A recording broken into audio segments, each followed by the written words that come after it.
semester, we have seen the classroom is a heterogeneous one, as it contains diverse students. Some forms of differences found in the classroom include gender, physical appearance, ethnicity, religion, sexuality, class, and so on. We have also seen that meanings are produced and are attached to these differences, and what the associated mythical norms and stereotypes are. These meanings being circulated in schools and by teachers, shaping educational and life experiences and outcomes. However, meanings can change, and as a pre-service teacher, I have the power to be truly transformative in my work, and have a responsibility to value both excellence and equity, which are the goals underpinning the Australian curriculum.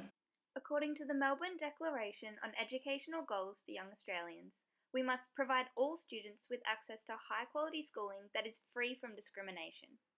Therefore, as the foundation of my educational philosophy, I believe the purpose of education is to facilitate learning for heterogeneous students, raising achievement of all learners and providing all students with the skills they need to succeed in whatever pathway they may choose, to succeed in a diverse world.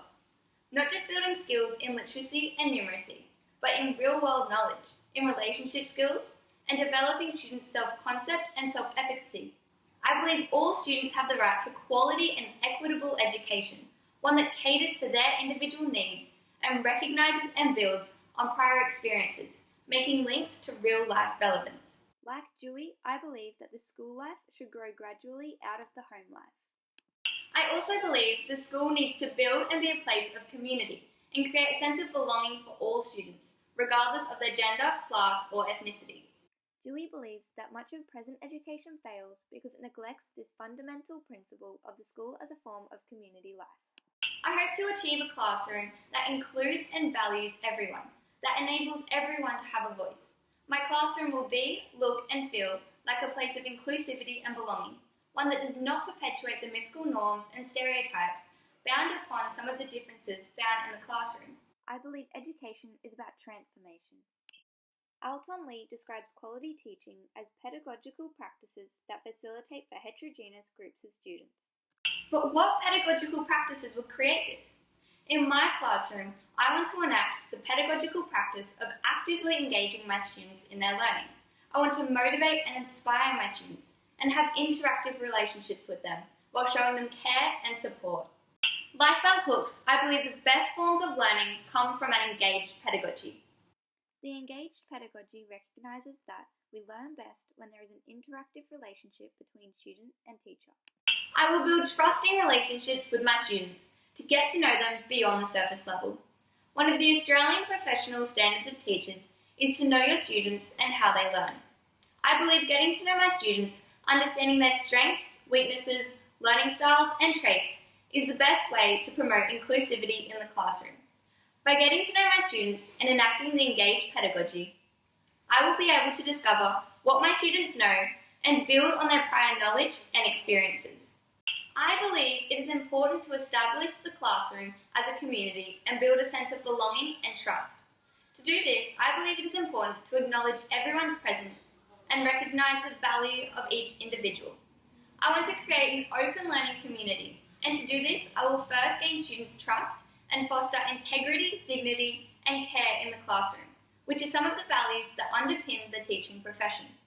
I also want to create a mutual relationship with my students and work with my students and not just as an instructor. Like Dewey, I believe that learning is active. It involves reaching out of the mind. I will actively engage my students in their learning and not just have them sitting there passively receiving information. I will have them learning by doing. I want to use resources that allow my students to learn actively by integrating the students' interests and cultural backgrounds with the curriculum. Alton Lee states that curricular alignment should optimise rather than inhibit critical thinking. One thing I will teach my students as part of the curriculum is the ability to think critically. Critical thinking is one of the Australian curriculum's general capabilities. Critical thinking requires all students to be engaged, and that is why the engaged pedagogy will be practiced in my classroom. I will also include ethical and intercultural understanding as part of the curriculum, as I believe this is an important thing to teach in diverse classrooms. I will teach my students to respect each other and value each other's language, cultures, and beliefs, moving far away from any type of discrimination. I see education as a means of self-development, self-realization, and self-actualization. As Dewey states, personality, character, is more than subject matter. Not knowledge or information, but self-realization is the goal. This is only the starting point of my educational philosophy, as it will only continue to grow as I grow as a teacher and gain more knowledge and understanding of the best way to teach in a diverse classroom. Thank you.